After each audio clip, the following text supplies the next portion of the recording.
मुअज़्ज़ज़ नाज़रीन, कर्नाटक से एक अहम खबर। रियासती काबिना ने एक बड़ा और इनकलाबी कदम उठाते हुए चाइल्ड मैरिज तरमीम बिल 2025 की मंजूरी दे दी है, जिसके तहत अब न सिर्फ नाबालिग बच्चों की शादी बल्कि उनकी मंगनी को भी जुर्म करार दिया गया है।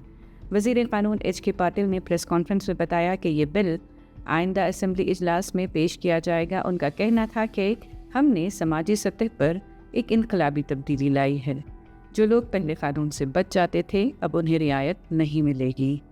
अदद शुमार की बात करें तो साल 2023-24 के दौरान कर्नाटक में तकरीबन 700 चाइल्ड मैरिज के वाक़यात दर्ज हुए हैं। उसी को मद्देनज़र रखते हुए वज़ीर आला सिद्धरामैया की सदारत में एक आला सतही इजलास में फ़ैसला किया गया कि ज़िली डिप्टी कमिश्नर्स और ज़िला पंचायतों के CEO सख्त इक़दाम करेंगे। ये कानून एक मजबूत पैगाम है कि न सिर्फ चाइल्ड मैरिज बल्कि नाबालिग बच्चों की मंगनी भी नाकाबिल कबूल है और इस पर कानूनी कार्रवाई होगी। ये कानून समाज में बेदारी की तरफ एक बड़ी पेशरफ्त है।